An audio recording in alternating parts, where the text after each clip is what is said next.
The sultry morning of August 2011 began with an unusual stir on Meadowbrook Drive, Fort Worth, Texas. 3 unmarked police cars quietly pulled up in front of a modest 2-story house nestled in the quiet residential neighborhood. Neighbors peeked through curtains as officers in bulletproof vests moved with precision, positioning themselves around the area. Inside, Harold Bishop, 78, was brewing his morning coffee, a ritual he had maintained for over 40 years as a respected music teacher who once taught at Arlington Heights and was beloved by the community. A rapid knock on the door came at 7:40 a.m., Harold Bishop, Fort Worth Police. "We have a warrant for your arrest in connection with the 1970 disappearance of Lena Mae Hollis." Officers later recounted that the old man's hand trembled slightly as he set down his coffee cup, but his face remained oddly calm, as if he had been expecting this moment for 41 years. Before diving into the story, don't forget to subscribe to the channel and hit the notification bell to stay updated on the latest cases. Fort Worth, Texas, summer of 1970. The southern city was bathed in harsh sunlight, its streets lined with old oak trees and the air heavy with the smell of melting asphalt. That evening, Arlington Heights High School hosted its prom, the biggest event of the school year. The hall was adorned with golden string lights and balloons, filled with the sound of rock music mingling with students' laughter. Lena Mae Hollis, 17, was one of the standout students, vibrant, sociable, and well-liked. She arrived in a pale blue dress, her hair pinned up, her face glowing under the lights. Throughout the evening, Lena took photos with her close friends, danced to a few final songs, and left before the prom ended. Outside, a few cars were still idling in the parking lot, the breeze rustling through decorative flags with a soft, whispering sound. A few students nearby later said they saw Lena talking to an older man, tall with graying hair, wearing a light-colored shirt. He stood by an old green Ford, seeming familiar with her. After a brief conversation, Lena walked to her own car, opened the door, started the engine, and drove away from the school grounds. That was the last time anyone saw her. The next morning, as the sun rose, Lena's parents realized their daughter hadn't come home. Her room was tidy, her bed undisturbed, her jacket hanging on a chair, no note or sign that she had been home. At first, they thought she might have stayed over at a friend's house, but calls to her friends yielded no answers. No one knew where she was. Her father drove through the neighborhood, stopped by the school, and asked the security guard. No one had seen her after the prom. Her mother called her friends, and even the church where Lena sang in the choir, but everyone gave the same response. No news of Lena. Worry quickly turned to fear as the morning passed with no trace of her. Neighbors began stopping by to check in, some helping the family search the nearby area, but it was fruitless. By noon, Lena's parents went to the Fort Worth police station, bringing her newly taken graduation photo and reporting that their 17-year-old daughter had vanished without a trace. In the station's duty room, the stifling summer heat made everything sluggish. The desk officer asked a few brief questions, jotting down basic details: name, age, physical description, the car she drove, and the last time she was seen. The initial report was labeled "Missing Person, Female Juvenile," and passed to the Criminal Investigations Unit. After review, Police Chief assigned Investigator Charles Whitten to the case. Whitten, a middle-aged man with years of experience, had handled many missing persons cases, but believed, no one vanishes completely. You just haven't looked in the right place. That afternoon, he met with Lena's parents, listening to their full account. Both insisted their daughter had no reason to run away. She had no boyfriend, no trouble at school, and had never stayed out overnight. Whitten nodded, jotting in his notebook, "Unusual disappearance, likely not voluntary." That afternoon, he deployed patrol teams to comb the route from Arlington Heights High School to the Hollis family's neighborhood. One team followed Camp Bowie Boulevard. Another checked the northern residential area, while Whitten himself went to the Trinity River area, where accidents had been reported before. The teams spread out, calling Lena's name as they searched. As the sun began to set, a unit reported finding a car matching the family's description, parked crookedly on a dirt road leading to the riverbank. Witten arrived at the scene immediately. Lena's beige Plymouth sat still on the damp ground, the driver's door slightly ajar. He ordered the area sealed off, cordoning it with tape within a 50-meter radius and assigning officers to guard it overnight to preserve evidence. The next morning, the Trinity Riverbank scene remained intact. Yellow tape surrounded Lena's beige Plymouth, with tire tracks and shoe prints embedded in the dry dirt, captured by a 35mm camera.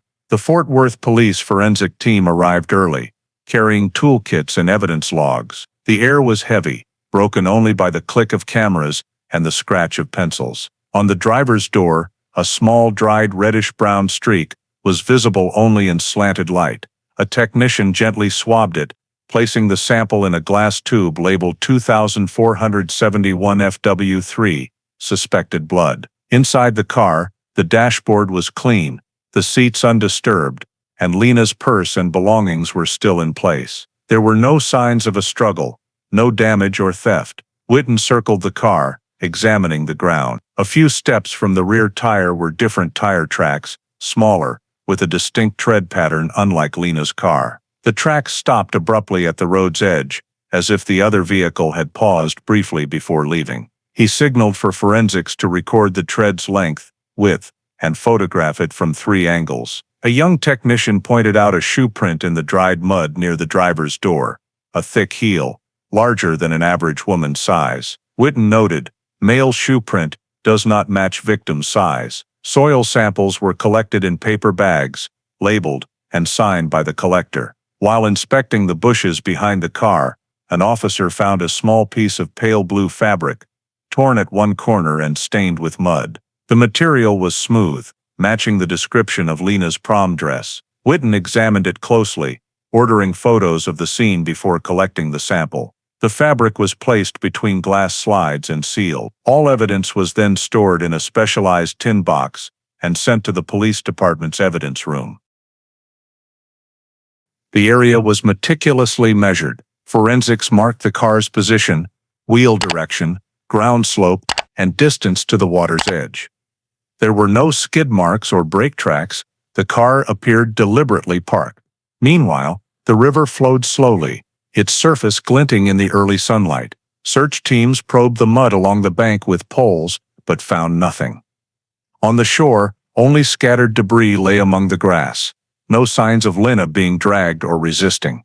Once the scene was fully documented, Witten gathered the team and reviewed the evidence. A small blood stain, unfamiliar tire tracks, a male shoe print, and the pale blue fabric. The pieces were fragmented, not enough for a complete theory, but they suggested Lena had left the car with someone. He scanned the empty dirt road, noting in his book, "No signs of struggle, no theft, no missing belongings." Car stopped, and door opened intentionally. Victim may have opened the door, left briefly, and did not return. Forensics completed the report, signing off on the sealed samples. The evidence was divided into 3 groups: biological, mechanical, and fabric. All were stored temporarily at Fort Worth PD per 1970 protocols, paper bags, sealed with tape, and signed by the lead investigator. As the team packed up, Witten lingered, watching the car being towed from the damp ground. He stepped back, scanning the area. The car's position, tucked between low bushes, was hidden from the main road. Only someone familiar with the terrain would stop there. The dirt road was wide enough for 2 cars to pass, one stopping, another arriving and leaving. That afternoon, all evidence was taken to the central lab. Technicians began cleaning each sample, photographing, weighing, and measuring.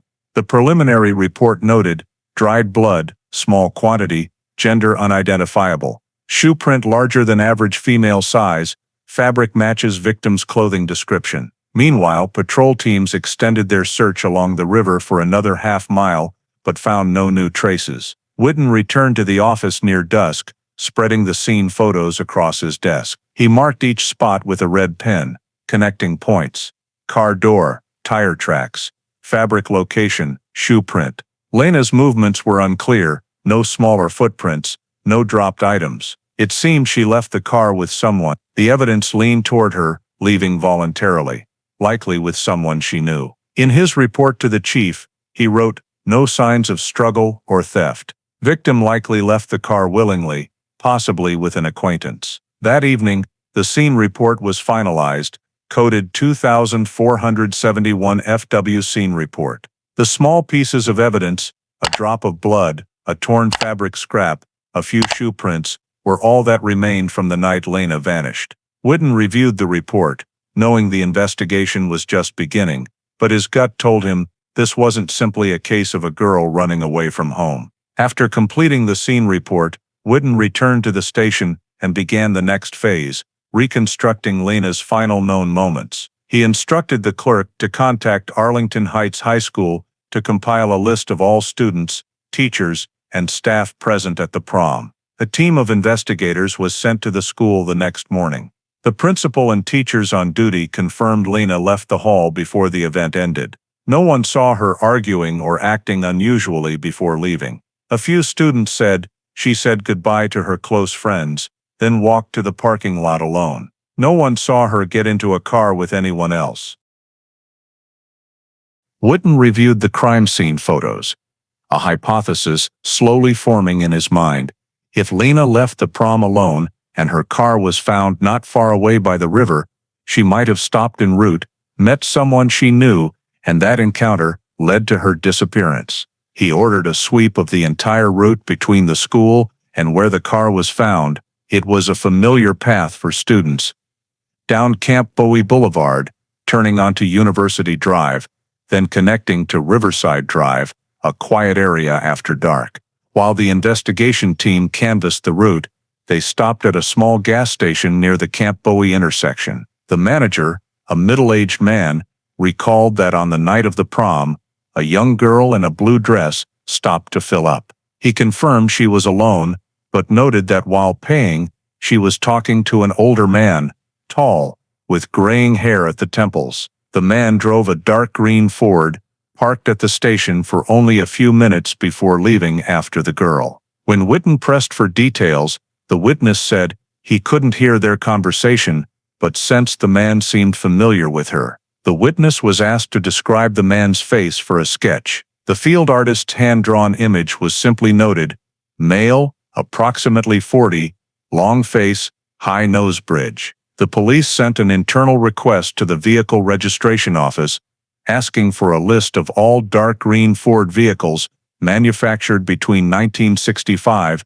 and 1969, registered in Fort Worth and surrounding areas. The list returned over 400 results. A team of officers was assigned to review it, checking each owner's age, hair color, and occupation. The meticulous work stretched over days, with no specific matches. Meanwhile, search teams continued scouring the Trinity River, but found no new evidence. Whitten returned to the school, interviewing each teacher for more details about Lena. Many described her as an excellent, responsible student, always punctual. No one believed she had a reason to vanish. When asked about those who interacted closely with Lena, the name Harold Bishop, the school's music teacher, came up repeatedly. Some students mentioned that Bishop often stayed late after school to coach choir members, including Lena. One female student recalled seeing Bishop drive Lena home after a rehearsal a few weeks prior. This caught Whitten's attention,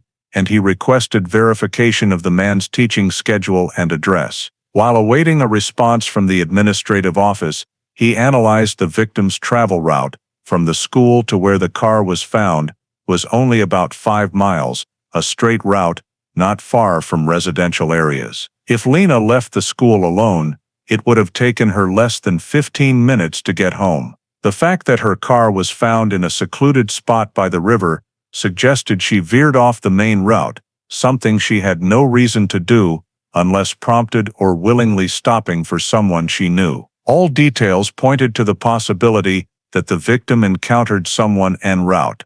By the end of the week, the Ford vehicle list review was complete, but no matches aligned with the witness's description. The investigation circled back to square one. Whitten stared at the map pinned to the wall, red arrows traced from the school to the riverbank, with the gas station marked in between. 3 points, one journey, and no witnesses saw Lena after she left the gas station. In his preliminary report, he wrote, "No evidence of an accident or robbery. Victim last seen at gas station, speaking with an older man driving a green Ford, high likelihood the victim encountered a known individual and left with them."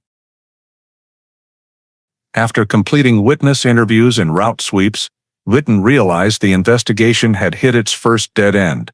No new witnesses, no clear signs of a crime, and the abandoned car remained the only lead. Under pressure from the family and local media, the Fort Worth police chief approved a plan to expand the search. The next morning, Fort Worth PD collaborated with Carswell Air Force Base to launch a large-scale search along the Trinity River and Benbrook Lake area. Nearly 100 police officers, support troops, and K-9 units were mobilized. A topographic map of the area was spread across the field command table. Witten divided the search into grids, from the car's location to the river's bend south of the city. Carswell's rescue boats handled the riverbed with metal detectors, while local police and volunteers scoured both banks. K-9 units were led into dense grass and sediment flats, where the water slowed, searching for scents or personal items. The effort dragged on for hours in the sweltering early summer heat, with only sporadic barks and the sound of water under the boats breaking the silence. That afternoon, a search team downstream reported a suspicious find, a piece of blue fabric caught in dry branches by the riverbank, about 3 miles from where the car was found. The color and material matched the description of Lena's dress. Witten went to the scene, ordering video documentation, distance measurements, and water samples from the area. The fabric was removed, sealed, and labeled 2471 FW4. A few meters away, a K-9 team member found a long strand of hair caught in low grass, collected in a separate vial. No other items, footprints or drag marks were found. These small discoveries were all they had after 3 days of searching. While other teams extended the search toward Benbrook Lake, volunteers found scattered wood and an old campfire site by the water, but tests confirmed it was remnants of an unrelated old campsite. Witten requested a list of all rest stops, vacant lots, and abandoned warehouses along the river, along with aerial photos from Carswell's reconnaissance planes to identify unaccessed areas. The photos revealed much of the area was flooded and hard to reach by land, complicating the search. In the following days, the search continued. Each morning, teams fanned out from the Riverside Bridge command point, carrying maps, probing poles, and evidence bags. Every trace was meticulously recorded. Scraps of trash, bits of rope, even crumpled paper, all were ruled out after inspection. Local media began covering Lena Mae Hollis's disappearance, sparking community interest. Residents joined the effort, bringing food and water for the search teams. The riverbanks grew crowded, but the more people involved, the fainter the hope became. By the 5th day, the comprehensive report showed the entire 5-mile radius around the car's location had been searched, both on land and water, with no new findings. Witten reviewed each page, marking the fabric and hair locations, trying to trace a path if Lena had been brought there. The distance and complex terrain made every hypothesis shaky. The samples were sent for analysis, but in 1970, DNA technology didn't exist, and tests could only confirm fiber type and blood group. Results later confirmed the fabric matched Lena's dress material, and the hair belonged to a young female, but it wasn't enough to identify her. The police chief held a press conference, announcing a pause in large-scale searches and a shift to targeted investigations. Small teams were still assigned to patrol Benbrook Lake periodically in case evidence washed ashore. The Hollis family was briefed on the results. Lena's mother sat silently, asking only, "What about my girl?" No one could answer. That night, Witten sat in his office, the map spread before him. From the school, he retraced the route through the gas station, the car's location, and extended it to the new fabric find. The 3 points formed a curve along the river. He noted, "No body, no large objects left behind. Trail ends here. Victim possibly killed and disposed of in the water or moved elsewhere." In the interim file, a brief conclusion, Expanded search completed, no body found. Likely victim deceased and disposed of. As he turned off the light to leave, he glanced at the bulletin board, a photo of Lena smiling in her blue dress, framed in white. The search had ended, but for him, the case was just beginning. After the Trinity River search yielded no results, Witten returned to the initial lead, the last person who might have seen Lena. During interviews at Arlington Heights, multiple students repeatedly mentioned Harold Bishop, the school's music teacher, who led the choir Lena was part of. They noted Lena often stayed late for rehearsals, and Bishop occasionally drove her home since their houses were on the same route. No one heard Lena complain about him, but a few students remarked that Bishop paid more attention to Lena than usual. This detail prompted Witten to list him for questioning. Bishop's file showed he was 37, employed at the school for over a decade, living with his mother in a small house in Polytechnic Heights, a 10-minute drive from the school. No criminal record or rule violations were noted. That afternoon, Witten and a young officer knocked on his door. Bishop answered calmly, dressed in a white shirt, asking immediately, "Is this about the missing student?" Witten nodded, requesting he come to the station for a formal statement. At the interrogation room, Bishop was cooperative and articulate. He said he was home with his mother on the night of the prom, watching TV, and not leaving the house. He also confirmed he didn't attend the prom or contact any students that day. When asked about his relationship with Lena, he replied, "She was a gifted student. I only helped her to develop her singing."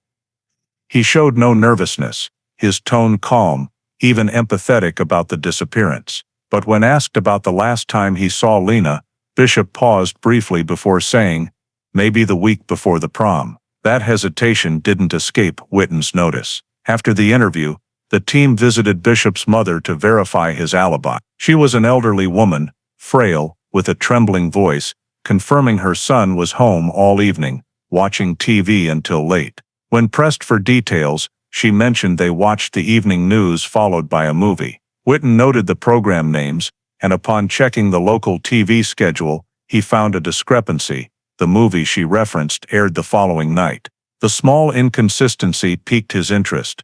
The next day, he obtained a warrant to search Bishop's home for potential evidence. The house was small and orderly, with no obvious red flags. The living room was filled with old sheet music and vinyl records. In the study, police found only music notes and choir group photos, including one with Lena in the middle row. No personal items of hers were found. When forensics checked the garage, they noted a strong smell of cleaning chemicals and fresh stains on the concrete floor, recently scrubbed.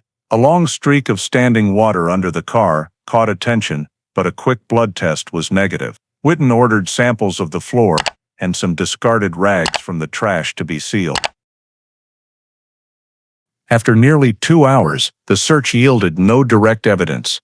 Bishop's green Ford, matching the gas station witness's description, was in the garage. When asked about the car's paint, he explained he recently polished the exterior due to fading. The registration was valid, plates clear, no signs of tampering. Everything was legal, almost too clean. The final report noted, "No victim-related evidence found, unidentified chemical smell, alibi confirmed by mother, but with minor time discrepancy." Witten added a handwritten note, "Subject overly calm, possible alibi fabrication." Yet, legally he couldn't hold Bishop without concrete evidence. The next day, Bishop returned to teaching as usual. Colleagues described him as acting normally, not avoiding questions about the case. One teacher said he seemed saddened, quietly remarking, "Such a shame about that girl." His composure troubled Witten. He'd encountered many suspects, and excessive calmness often felt unnatural. But the evidence contradicted his instincts. No physical proof, no witnesses, no blood, no injuries. That afternoon, when the report reached the chief, he commented briefly, "Insufficient grounds for detention." Bishop's file was temporarily closed, marked "Subject interviewed," released. Witten didn't object, but before leaving the office, jotted in his notebook, "Harold Bishop, monitor. Chemical smell in garage, alibi timeline uncertain." That night, as the city glowed under pale yellow streetlights, Witten stayed at his desk, studying the crime scene photos and the gas station witness's sketch of the older man. The build, hair color, green Ford, all matched Harold Bishop, except he was still free, and Lena Mae Hollis was still missing. In the following weeks, the investigation slowed. News of Lena's disappearance spread across Fort Worth, with local papers reprinting the family's pleas, and police received dozens of daily calls. Most were rumors. Someone claimed seeing a girl resembling Lena at a Dallas bus station. Another insisted she was with a gray-haired man at an Oklahoma City diner. Each lead was logged, verified, and dismissed. The team spent nearly 2 weeks chasing false tips, while time and public interest faded. Witten persisted, but he knew the longer it took, the slimmer the chance of finding her alive. In mid-August, Waco police reported finding a female body in a vacant lot near a highway. With only an 80-mile distance, Fort Worth PD sent a representative to identify it. Initial details matched young female, brown hair, similar height and weight to Lena's profile. Local news outlets ran the story, nearly crushing the Hollis family's last hopes. Blood samples were sent to a Houston lab, and Witten personally visited the scene. The body was heavily decomposed, clothing tattered, with no jewelry or identifying items. After 3 days, the blood type results came back, O1, not matching Lena's B+. The Waco body belonged to another girl. An official statement was released, and the fleeting hope extinguished. Analysis of earlier evidence offered no breakthroughs. The blood on Lena's car door handle, tested via serology, was confirmed as B+. It was a common blood type, too prevalent to identify an individual. The fabric and hair were stored in evidence, but 1970s technology couldn't extract DNA. They remained cold entries in the file. 2,471 FW3, blood sample, 2,471 FW4, fabric, blue. Nothing was enough to move forward. Witten made a habit of revisiting the Trinity River site each weekend. He walked the area where the car was found, observing the water and bushes, then returned to the station with his notebook barely updated. He knew the team was growing weary. A young investigator suggested Lena might have run away or met with an accident elsewhere, but Witten dismissed it. She wouldn't leave her purse and shoes if she meant to go, yet his reasoning lacked supporting evidence. In early September, the forensics team finalized their report. No foreign traces in the car, no signs of a struggle, no hair or skin from anyone but the victim. The report concluded, unable to determine cause of disappearance. Witten read it repeatedly, feeling helpless. He'd requested all police departments within a 200-mile radius to cross-check similar cases, but responses were empty. No one had leads or additional data. By October, temperatures dropped, and winds from the plains brought an autumn chill. The Trinity River cleared, but it revealed nothing. The official search was called off. Volunteer groups were thanked and dismissed. The media stopped covering the case. The Hollis household shut its doors, lit only by a faint yellow glow each night. In the office, case file #2471 FW sat on Witten's desk, growing thicker with notes and photos, but no progress. He stayed in touch with Arlington Heights, hoping someone recalled a new detail. One student claimed seeing Bishop near the parking lot the night of the prom, but couldn't pinpoint the time. Witten checked, but the statement lacked weight to reopen questioning. Bishop's mother reaffirmed his alibi, and no evidence showed he left home that night. The garage was cleaned, soil samples showed no blood. Every lid hit a dead end. In 1972, nearly 2 years after Lena Mae Hollis vanished, the case was officially classified as unsolved missing persons by the Fort Worth Police Department. The archiving notice was signed swiftly, a mandatory procedure for cases past the investigation window with no progress. The storage room, in the basement of the old Throckmorton building, held hundreds of unresolved files stacked in heavy metal cabinets. Case #2471 FW was bound in a brown folder, containing all scene reports, statements, photos, sketches, and blood type analyses. All remaining evidence was moved to the city's evidence storage. Per 1970 protocols, samples of blood, fabric, soil, and shoe prints were sealed in paper bags, secured with red tape, and labeled by hand. Key items, the blue fabric, vial of dried blood, tire track photos, were placed in a steel box numbered 2471 FW, welded shut, and marked "Do Not Open Without Authorization." The box was stored on the fourth metal shelf, among other dormant cases, from the late 1960s. Whitten filed his final report in early spring. In the summary, he wrote, "No additional evidence, no new witnesses, no viable suspects." The report was submitted to his superiors with a recommendation for permanent archiving until new developments arose. Signing the final page, he paused, then added in blue ink, "Case remains open in principle. Perhaps he couldn't bring himself to call it closed." A month later, Whitten applied for early retirement.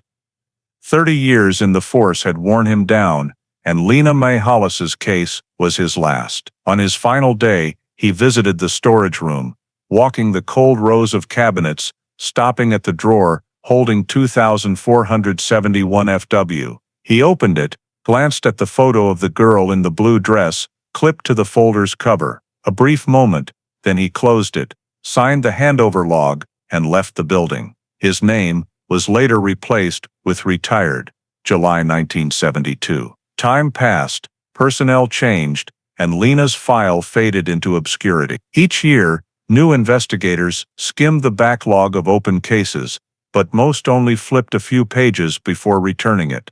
Forensic technology wasn't advanced enough to reanalyze old samples, and the case wasn't notable among hundreds of other missing persons files. In 1978, the storage room was relocated to a new building, and the old steel boxes were renumbered. Case 2471 FW, transferred late, was mislabeled inactive. From then, in Fort Worth PD's internal system, Lena Mae Hollis's case was no longer listed as an active investigation.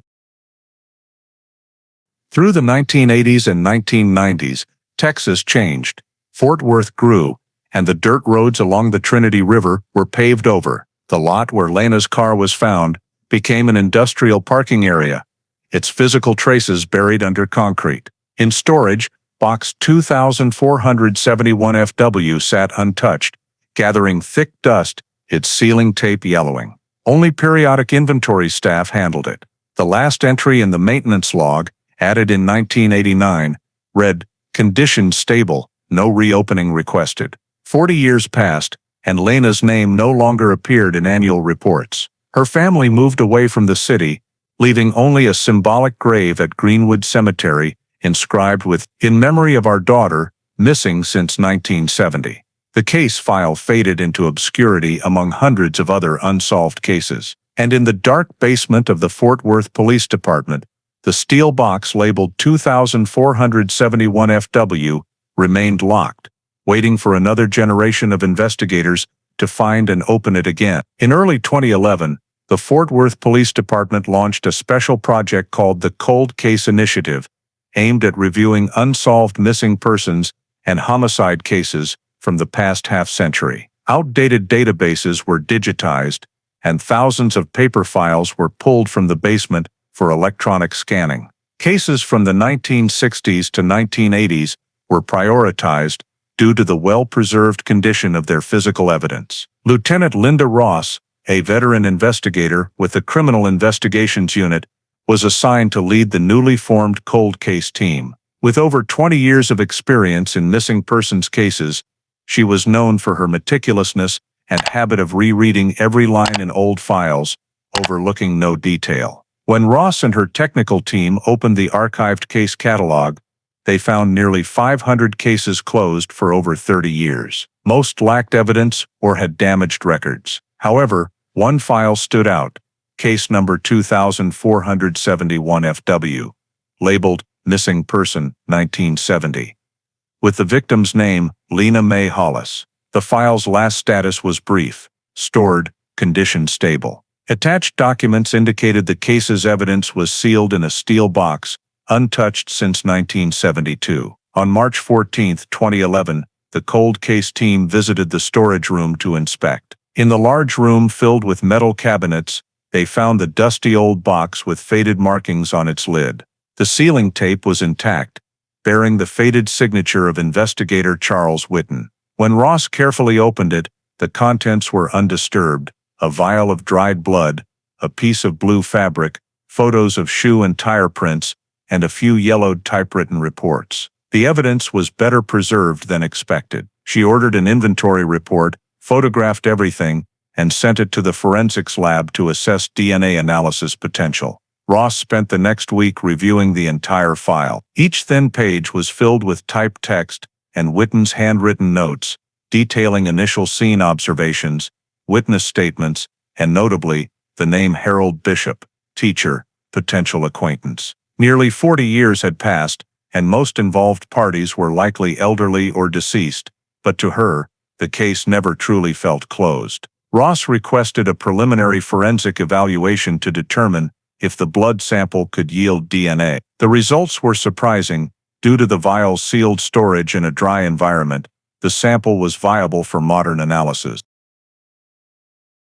On March 25, she signed a request to the Texas Department of Public Safety Crime Laboratory in Austin for full DNA analysis of sample 2471 FW3. In the accompanying letter, Ross noted, "Purpose: identify the male potentially linked to the 1970 disappearance." She knew that a match in the National CODIS database could be the first opportunity in 40 years to revive the investigation. While awaiting results, the cold case team reviewed similar missing persons cases from the same period. Ross compared cases with matching traits.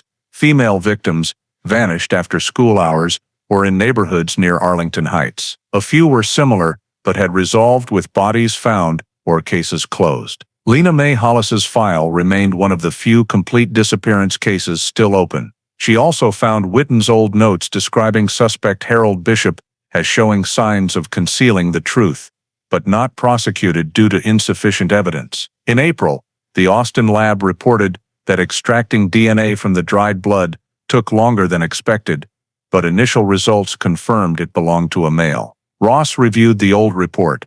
The blood was found on Lena's car door handle, a detail unidentifiable at the time. Now, if DNA confirmed an identity, the case could officially reopen. Meanwhile, the team digitized the entire 2471 FW file for the new system. Black and white scene photos were rescanned, clearly showing tire tracks, shoe prints, and the car's position by the Trinity River. Ross believed that, despite the time gap, digital data could help reconstruct the scene using modern terrain simulation software. She requested the forensics team to compare 1970 maps with the current landscape.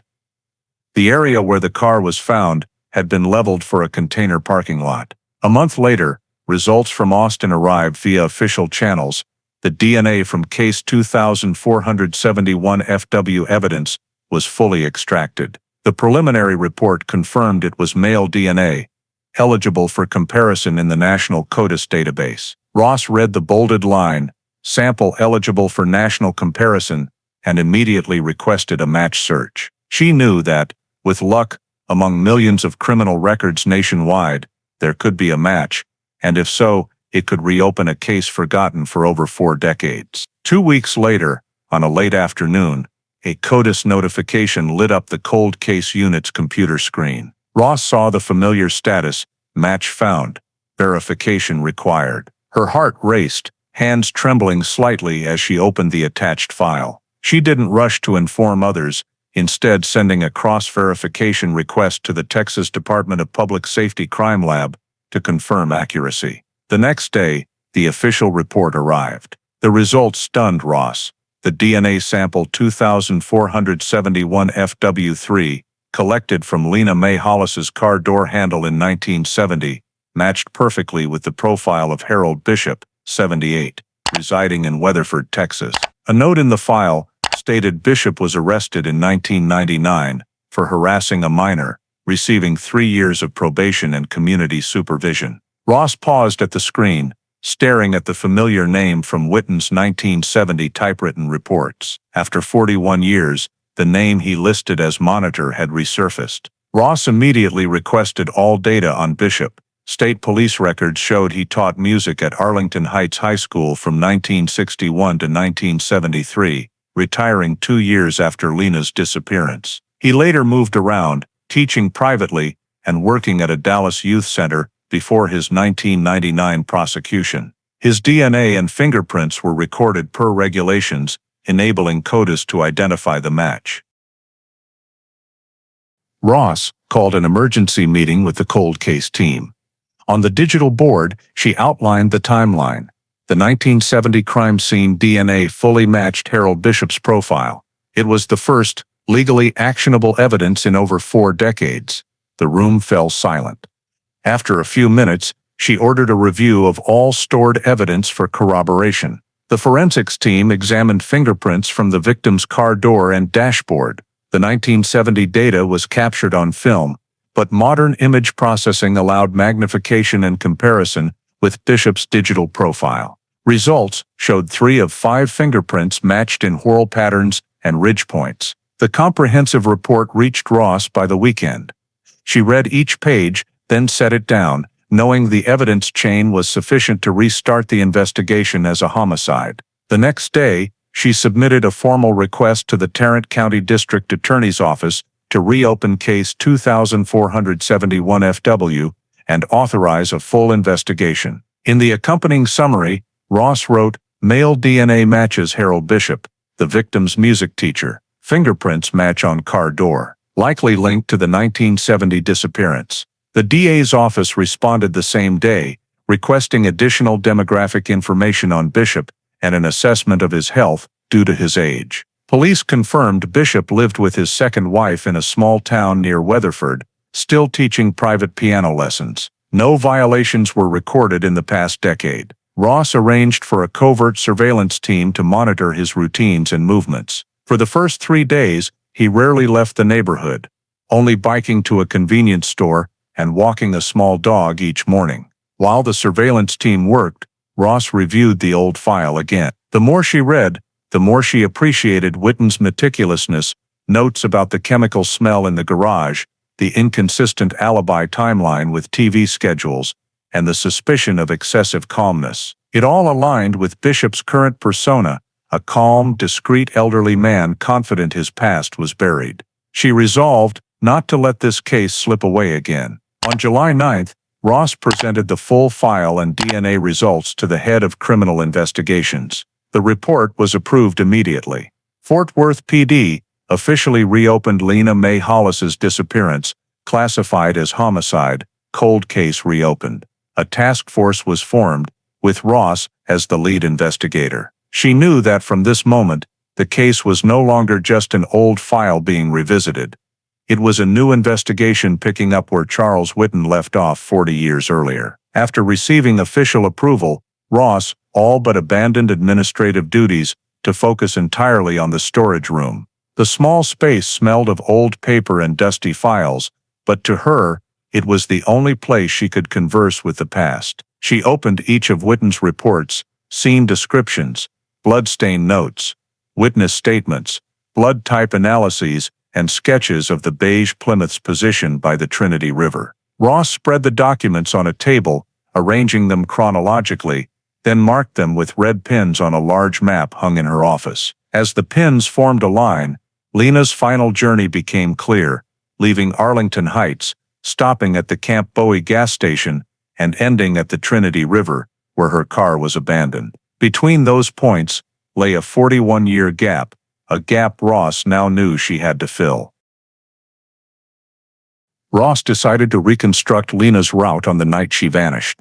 With a young investigator, she retraced the path Witten described from the school gate to Camp Bowie Boulevard, through the central residential area, then down Riverside Drive, a quiet road once lined with trees and abandoned warehouses. Though Fort Worth had changed, the main terrain remained. Ross stopped at each segment, photographed potential stopping points, and estimated travel time at average speed. She determined Lena's missing window was 10 to 15 minutes, enough time to meet someone, talk, and leave with them. Back at the station, Ross reviewed the list of witnesses from 1970. Many had passed away or left the state, but 2 were still reachable. Carolyn West, Lena's classmate, and John Carter, a retired officer from the initial investigation. Both in their 70s, they lived nearby. Ross called, explaining the case was reopened and she needed to verify details from the 1970 prom night. Both agreed to cooperate. The first interview was at Carolyn West's home, a small house in Fort Worth suburbs, with walls adorned with high school memorabilia. When Ross placed a choir group photo on the table, Carolyn stared for a long time before nodding. "That's Lena. That night, I saw her leave the hall alone, but in the parking lot, someone was waiting. An older man in a light-colored shirt. I think it was Mr. Bishop." Ross pressed, and Carolyn confirmed, "I'm sure it was him. Everyone knew he taught music and was close with some female students." Ross documented the statement, asking Carolyn to sign it. It was the first time in over 40 years a witness confirmed seeing Lena and Bishop together the night she vanished. The next day, Ross met John Carter, a long-retired officer living in a quiet northern neighborhood. When shown the case file, he recognized it immediately. "I remember this, the girl missing at Trinity River.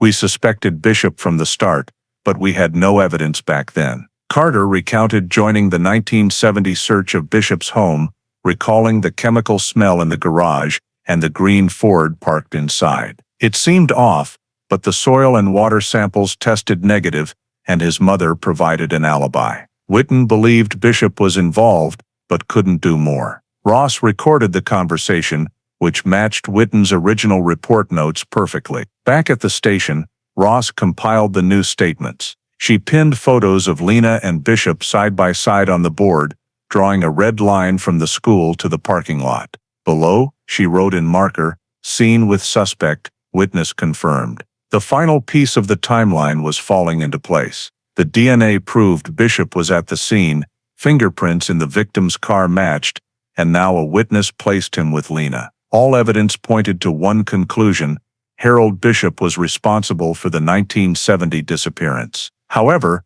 Ross knew everything had to follow strict legal protocols. She contacted Assistant DA David Carr for guidance on expanding the investigation. Carr agreed there was enough for a search warrant, but requested additional evidence linking Bishop to the scene. Ross reviewed the old map.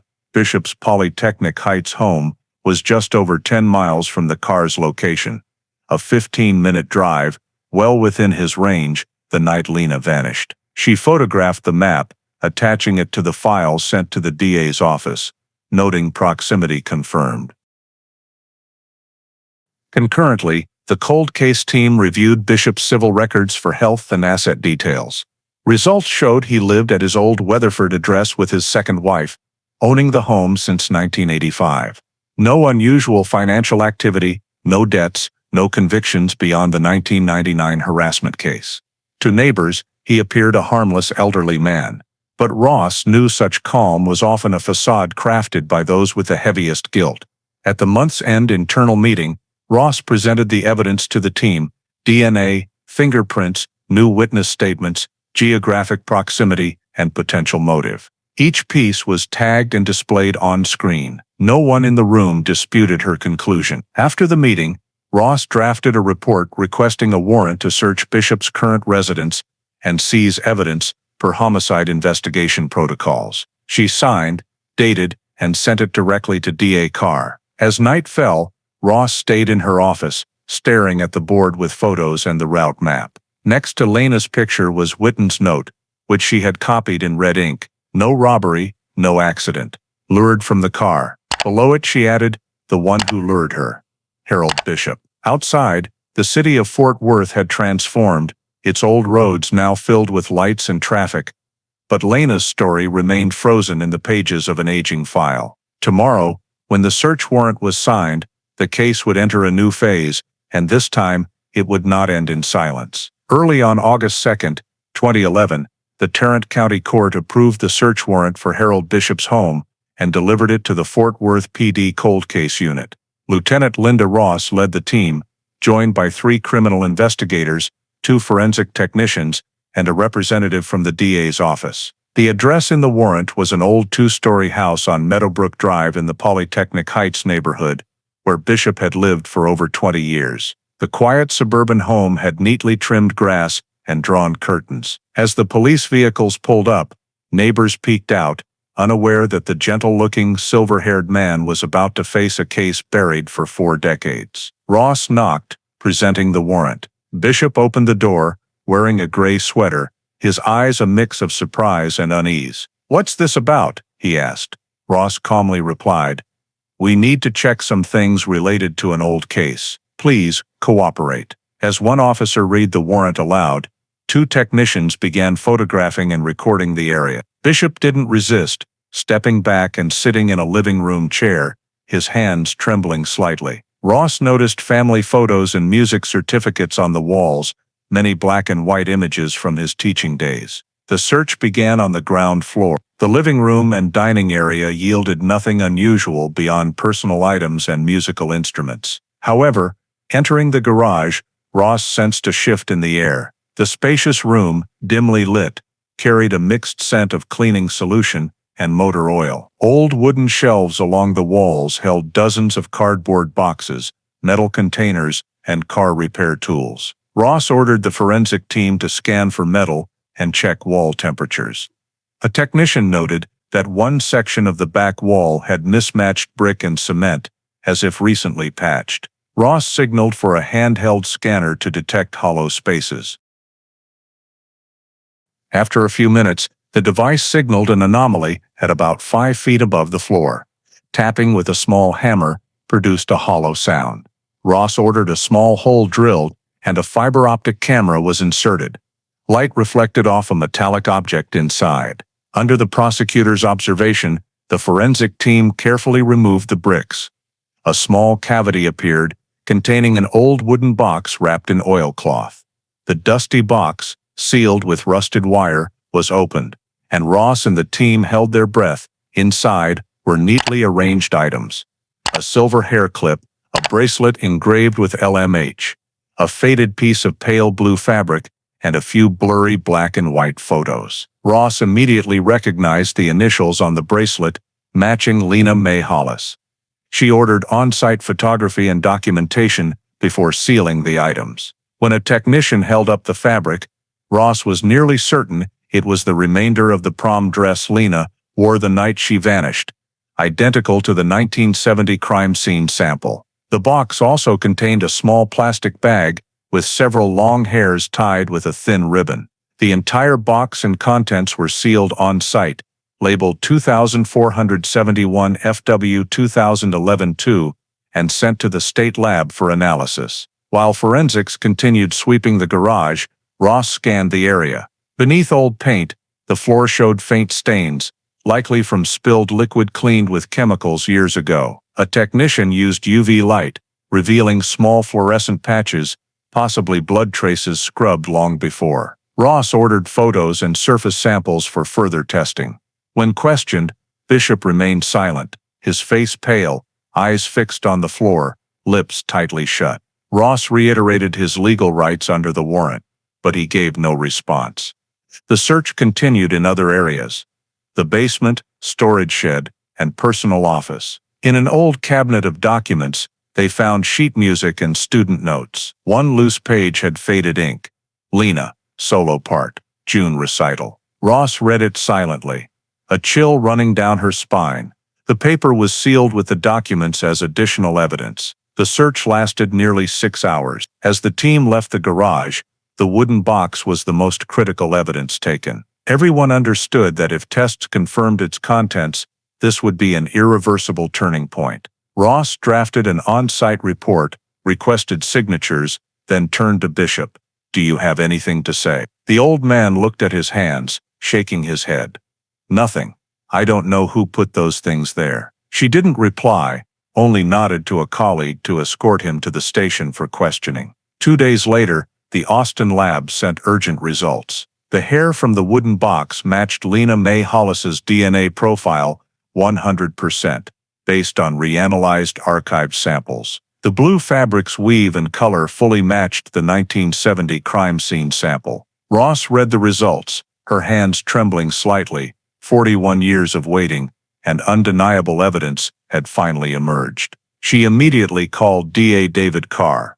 "We have enough," she said tersely. Carr replied with one sentence, "Prepare the arrest warrant." That afternoon, Fort Worth PD filed for Harold Bishop's arrest on first-degree murder charges related to Lena Mae Hollis's disappearance. The warrant was signed before sunset. As Ross closed the file, she glanced at the old photo inside.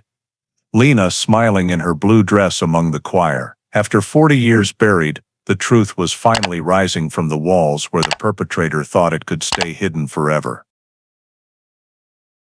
On the afternoon of August 5, 2011, Fort Worth's sky was heavy with gray clouds. A Fort Worth PD task force was dispatched to Polytechnic Heights to execute Harold Bishop's arrest warrant. Lieutenant Linda Ross was present, standing with DA David Carr before the operation.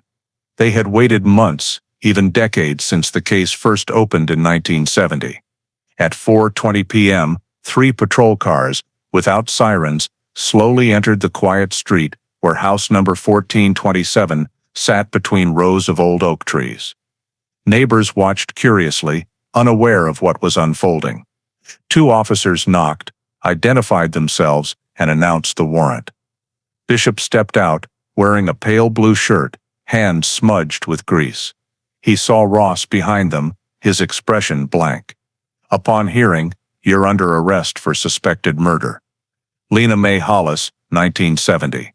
Bishop sighed and nodded slightly. No resistance, no questions. He extended his hands for cuffing. An officer read his Miranda rights, voice steady in the quiet air. Bishop's wife, a silver-haired woman, stood in the doorway, trembling, asking, "Is this a mistake?"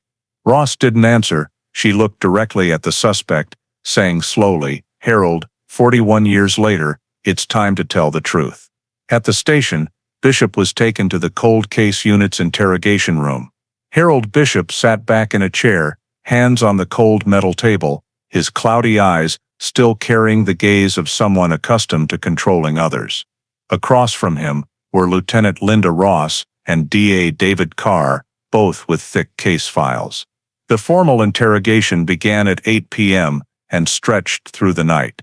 Ross opened calmly, as if it were a casual conversation. She asked if Bishop wanted a lawyer. He shook his head, saying he had nothing to hide. When asked about June 13, 1970, the night of the Arlington Heights prom, Bishop furrowed his brow, feigning recollection. "I was home with my mother. We watched TV, and I went to bed early." Ross placed a photo of the old green Ford on the table. "Recognize this car?" she asked. Bishop glanced at it, lips twitching. "My car, yes, but I sold it long ago." Ross continued, voice steady, unpressuring. "We found a wooden box in your garage with a hair clip, a bracelet engraved with LMH, and blue fabric matching the dress Lena Hollis wore that night." Bishop stayed silent. Carr interjected, opening the file and pulling out the DNA results. "Blood on the car's door handle matches your profile completely. Fingerprints in the car match at 3 points. Blood in your garage is Lena's. Care to explain?" Bishop closed his eyes, head slightly bowed. The silence lingered. "No one wants to believe," Ross said softly, "that a teacher could do this to his student. But you owe her the truth, at least now." Bishop opened his eyes, staring at her, voice hoarse. "I didn't kill her. I didn't." He repeated it a second, then a third time, as if convincing himself. Ross didn't respond, only flipped through more photos. The bracelet, the wooden box, the fluorescent blood traces on the garage floor. "These were all in your house. 41 years you lived with them in your walls. Why?" Bishop stayed silent for a long time, hands clenched, thumb trembling slightly. When Ross left the room for Carr to continue, Bishop began speaking slowly. "She came to me after the prom. The girl said she wanted to quit school, study music in Austin.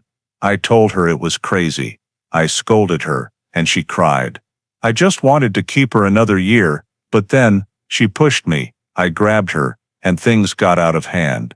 Carr didn't interrupt, nodding slightly for him to continue. Bishop lowered his head, whispering, "She fell, hit the car's edge. There was blood. I panicked. I didn't mean to kill her. I didn't." Ross returned, sitting down, her tone unchanged. "What did you do next?" Bishop stared at his hands, speaking as if in a trance. "I put her in the car. I drove around the Trinity River, then to an empty lot near Benbrook Lake. I thought I needed to hide her, at least until I figured something out. I didn't know what else to do." The room fell silent. Carr jotted quick notes, then asked, "Was she breathing when you took her?" Bishop swallowed hard, giving no answer. Ross turned on the recorder, stating the time and confession details clearly. "You confirm you drove Lena Mae Hollis to an area near Benbrook Lake on the night of June 13, 1970. Bishop nodded, voice raspy. "Yes, about 50 yards from the water, a clearing by some trees. I buried her there." When Carr pressed for details, he said, "There was a large rock near a path. I dug behind it. I remember the moon was out, very bright." Ross looked at Carr. Both knew if the location was accurate, this could be the final evidence, closing 40 years of mystery. She asked once more, "Are you sure that's the only place?" Bishop nodded, eyes fixed on the table. "I went back once, a few days later. I poured chemicals in the garage to clean the blood. Then I buried her bracelet in the box. I don't know why. Maybe I wanted to keep part of myself in it." The interrogation continued for over 2 hours, clarifying the timeline and sequence. Bishop admitted following Lena from the school, meeting her at the gas station, and convincing her to stop at the Riverside lot. They argued about her leaving town. He lost control, grabbing her arm. Her fall caused her head to hit the car door. He insisted it was an accident, but couldn't explain why he hid the body, and stayed silent for over 40 years. Ross ended the first session with a final question. "Do you regret it?" Bishop replied softly. "Regret doesn't change anything. She's still there." Immediately after, Ross notified D.A. Carr to request an urgent exhumation warrant for the location Bishop described. The Tarrant County Court approved it that night. Old topographic maps were cross-referenced with his description. An area south of Benbrook Lake, near Winscott Plover Road, now a small wooded area by the water. The forensic team and investigators were deployed with metal detectors and ground scanners. Inside the holding cell, Bishop sat silently as Ross stepped out. Through the glass, she saw an old, weary man, his eyes not quite remorseful, empty. The interrogation had secured a confession, but for Ross, justice would only be served when they found Lena Mae Hollis. On the morning of August 7, 2011, as the sun rose over Benbrook Lake, the Fort Worth PD forensic team arrived at the site Harold Bishop described in the prior night's interrogation. The air was humid, heavy with wet mud, and the rustle of dry leaves stirred by lake breezes. Lieutenant Linda Ross stood at the edge of the clearing, watching as technicians spread tarps and marked the dig site. According to Bishop, the body was buried behind a large rock near a row of oak trees, about 50 meters from the water. 41 years had passed, and the area was now overgrown with weeds and roots. But the basic terrain remained. A metal detector was used first to locate buried objects. A faint signal sounded near the center of the area. The forensic team began digging the topsoil with trowels and small shovels. The damp, dark earth released a sharp scent of old soil. After about 20 minutes, a technician spotted something faintly gleaming in the dirt. As sunlight angled down, they recognized a thin metal piece, a rusted keychain clasp attached to a broken necklace. Ross leaned in, examining closely.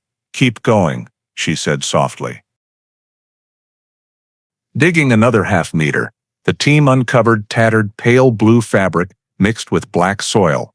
Then a small white mass appeared. A technician stopped, whispering bones. The team halted, cordoning off the area and logging the position with GPS coordinates. Cameras continuously documented each layer of soil removed. As the first bones became visible, everyone fell silent. The skeleton was nearly intact, lying on its side, arms crossed over the chest, with an abnormal indentation at the neck, possibly from strangulation or heavy pressure. Nearby was a remnant of the prom dress fabric, its color nearly matching the 1970 crime scene sample and the piece from Bishop's house. Ross didn't look away from the dig. She knew this could be the moment investigator Charles Whitten had once dreamed of, the final evidence to bring Lena Mae Hollis back from oblivion. As the forensic team completed the initial recovery, the bones were carefully collected, labeled 2471 FW/2011 R1 to R12. They also retrieved a small necklace, its chain broken but a heart-shaped pendant still legible, with Lena engraved. All evidence was sealed in specialized containers and sent to the Texas State Forensic Lab in Austin for DNA analysis. Surrounding soil and fabric were sampled for chemical testing. As technicians cleared the site, Ross stood by the freshly dug area. The lake in the distance reflected blinding light, and wind whistled through the trees, carrying scents of earth, metal, and the past. She closed her eyes briefly, then turned away, knowing the case was entering its final chapter. 3 days later, the DNA results arrived in Fort Worth. The 8-page report, clearly titled Specimen Matches. Lena Mae Hollis confirmed the bones' DNA matched the victim's profile in the CODIS database. Under condition of remains, the coroner noted, cervical bones show compression fracture from the front, consistent with strangulation by a soft object or hands. No bullet marks, no knife wounds.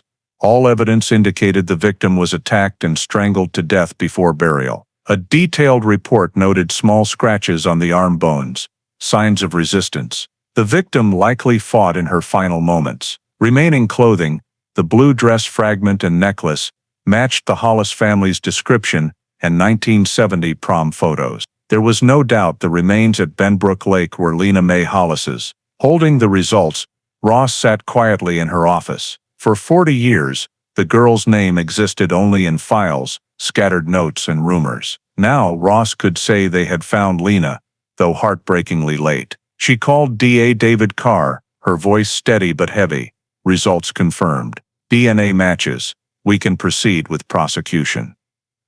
On the other end, Carr replied, I'll prepare the case transfer now. That afternoon, all evidence, the wooden box, bracelet, dress fragment, Ford car, and DNA reports, was packaged and sent to the Tarrant County DA's office. Case hash 2471 FW was updated in the system. Closed. Homicide confirmed. In the concluding report, Ross wrote, the Benbrook Lake exhumation fully aligns with Harold Bishop's confession. The remains match Lena Mae Hollis's DNA. Forensic report confirms cause of death, strangulation. Case transferred for prosecution on first-degree murder charges. Soon after, DA Carr held a press conference. Behind the podium, a blown-up black-and-white photo of Lena was displayed, captioned, Justice, after 41 years. Carr spoke briefly to the media. We have undeniable evidence that Harold Bishop murdered his student in the summer of 1970. This is one of Texas's longest-running cold cases resolved. Justice is late, but it has arrived. In the holding cell, when informed of the results, Bishop showed no surprise. He sat still, staring at his hands, murmuring, I thought no one would find her. Ross replied coldly, You were wrong. No secret outlives the truth. Then she left, leaving the man in silence. That evening, Ross returned to the Benbrook Lake site one last time. She stood before the filled-in dig area, marked by a small sign, Recovered Site. Lena Mae Hollis, June 1970. The sunset cast an orange-red glow on the water. She thought of Whitten, who began this case with the same belief that the truth, no matter how long buried, would surface one day. Now, after 4 decades, Lena had been found, and justice, though slow, had finally called her name. After the DNA results were confirmed, the Lena Mae Hollis case officially moved to prosecution. Lieutenant Linda Ross and DA David Carr spent the next few weeks finalizing the legal file. Every piece of evidence and report was meticulously reviewed, arranged chronologically from the night of June 13, 1970, to the Benbrook Lake exhumation. Investigator Charles Whitten's old files were cross-referenced, with every detail, from crime scene photos and fingerprints to new DNA samples, numbered, photographed, and sealed, per modern protocols. Ross knew 41 years of silence would raise questions with a jury, so she ensured everything was seamless, leaving no room for the perpetrator to dispute. The prosecution file, nearly 10,000 pages, was divided into 4 sections: scientific evidence, physical evidence, confession, and historical supporting evidence. The first included DNA matches from the exhumed bones, garage blood, and Lena's car door handle. The second comprised physical items: the Lena Mae bracelet, blue fabric, wooden box hidden in the wall, and new crime scene photos. The third was Bishop's recorded and transcribed confession, admitting to arguing, grabbing the victim, and causing her death. The last was 1970 documents, evidence that Bishop was suspected, had opportunity, and motive. Once complete, Ross and Carr presented the file to the Tarrant County DA's office. The meeting lasted over 3 hours. State legal experts deemed the DNA evidence and confession strong enough for a first-degree murder charge. However, Bishop's age of 78 and frail health could affect the trial. Carr suggested a plea bargain strategy, negotiating a guilty plea to avoid the death penalty in exchange for life imprisonment or a high fixed sentence. Ross agreed, though inwardly uneasy. For her, justice for Lena shouldn't be bargained, but the larger goal was ensuring the case closed and the victim's remains were officially recognized. On September 2, 2011, Bishop was escorted from the Tarrant County Jail to the DA's office to sign a plea agreement. Before him sat Carr, Ross, and 2 court-appointed defense attorneys. Carr began with a firm tone.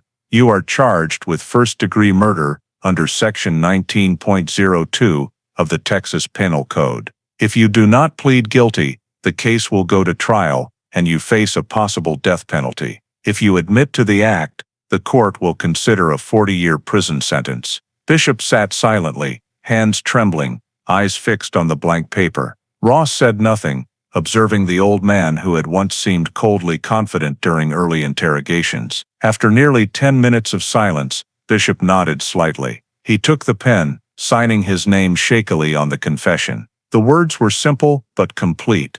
"I, Harold Bishop, admit to causing the death of Lena Mae Hollis on June 13, 1970. I take responsibility for my actions and agree to the plea deal." As the pen left the paper, the room's air grew heavy. Ross closed her eyes briefly, not out of triumph, but because Lena had finally received a confession from the man who took her life. The agreement was sent immediately to the Tarrant County Court judge for approval. The court scheduled a plea confirmation hearing for September 12, 2011. In the interim, Ross finalized the investigation report, closing case 2471 FW in the new system.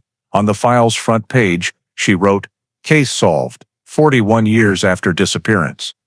Each word stood as the conclusion Whitten could never write.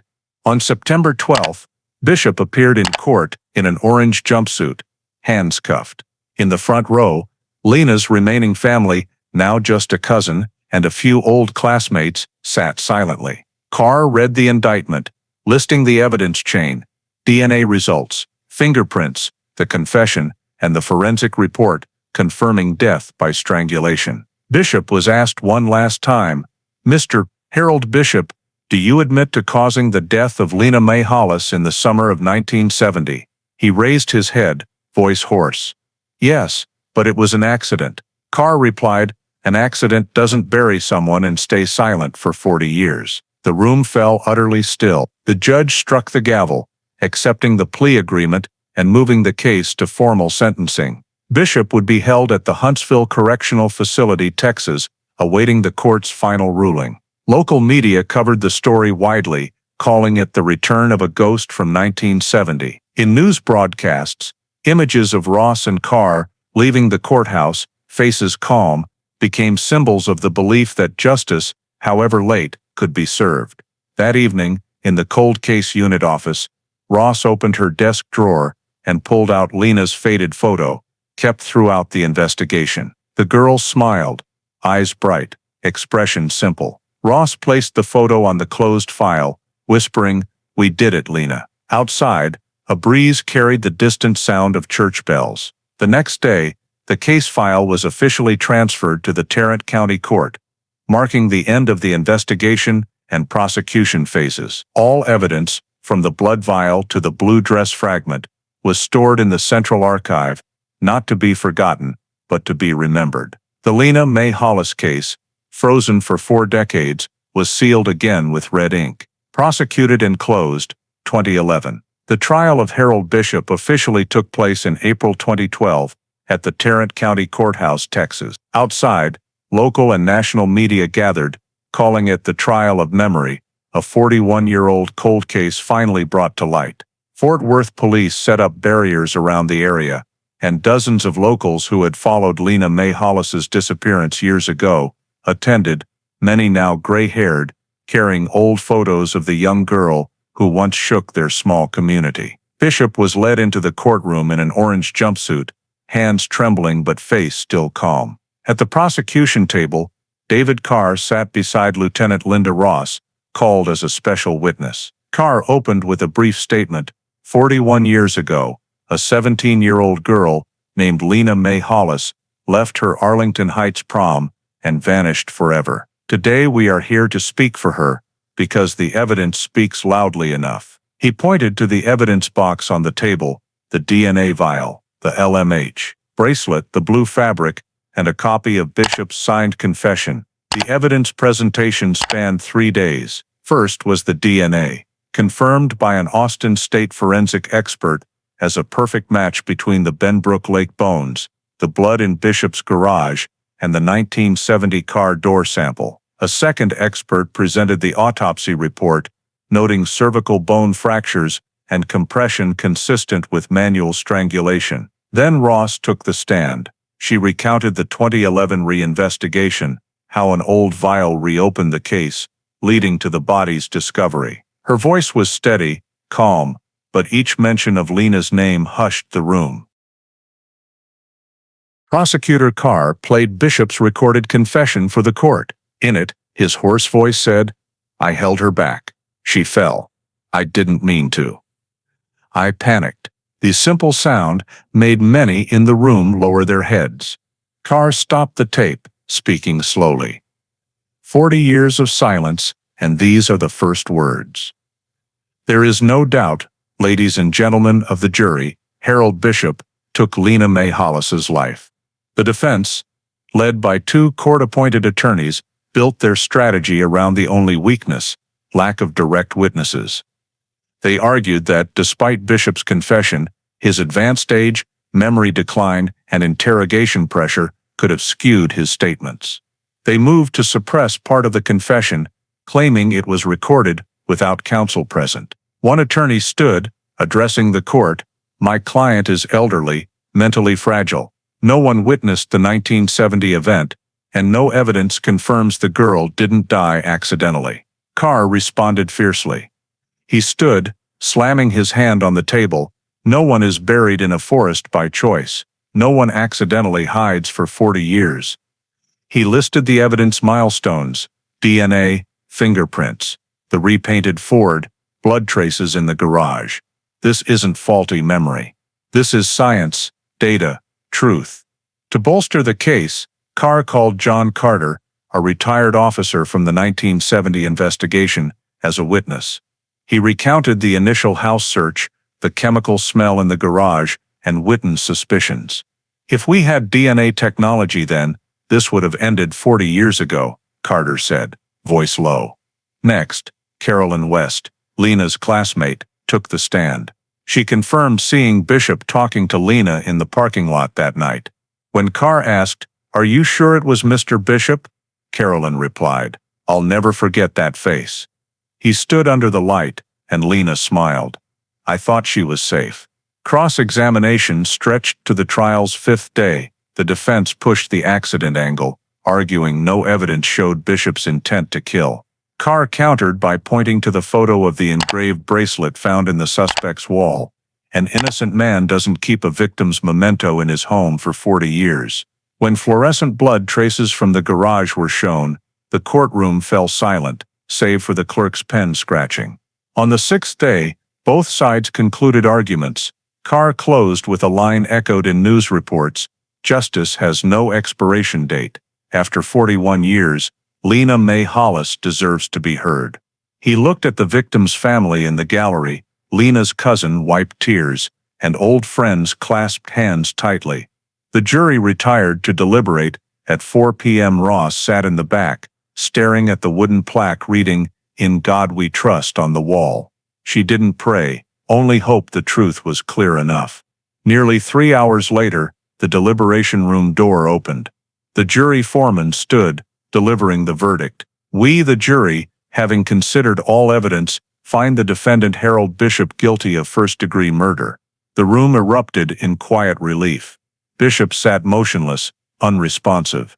The judge struck the gavel, sentencing him to 35 years at Huntsville Correctional Facility, with no parole for the first 20 years. It wasn't a death sentence, but for a 79-year-old, it meant the rest of his life behind bars. After the trial, Ross stepped out of the courtroom, Texas sunlight streaming into the white stone hallway. Reporters crowded both sides, but she said only, "We didn't win, we just did what needed to be done." Carr, beside her, nodded. Justice for her, at last. Inside, the evidence box was sealed one final time. The file was returned to Fort Worth PD for permanent storage. On its thick cover, a red stamp stood out: Case 2471 FW, solved. A month later, at Greenwood Cemetery, the Hollis family held Lena's official burial. Beside the headstone was inscribed, "She was found. 1970-2011. Ross stood at a distance, silent. She knew this case had become part of Fort Worth's history, not just for its duration, but because it proved that no matter how late, justice finds its way back. That evening in her empty office, Ross closed the final digital file. Case 2471, FW's status shifted to closed, solved. She looked at an old photo of Whitten, her predecessor she never met, and smiled faintly. "You were right, Charles. No secret lasts forever." Outside, Fort Worth's sky darkened, but for Ross, it was a peaceful night. The night Lena Mae Hollis could finally rest. The Lena Mae Hollis case is not just a story of crime and delayed justice, but a profound reminder of the value of persistence and faith in justice in today's American society. 41 years of silence, a disappearance thought forgotten, was resolved through DNA technology and the determination of those unwilling to let the past stay buried. Lieutenant Linda Ross, who saw this not just as a duty but a moral responsibility, represents a new generation of investigators, those who believe no case is too old if a piece of truth remains uncovered. From a forgotten blood vial in the steel box, 2471 FW, to the blue dress fragment and the LMH bracelet, it all underscores the importance of preserving evidence, trust in scientific progress, and the value of integrity in public service. In modern American life, amid crises of trust and widespread apathy, this case offers a practical lesson. Justice doesn't always come quickly, but it requires people willing to pursue it relentlessly. Truth lies not only in courtrooms, but in how we confront wrongdoings, no matter how many years have passed. We can apply this in our work, communities, or personal relationships. Never give up just because it's too late.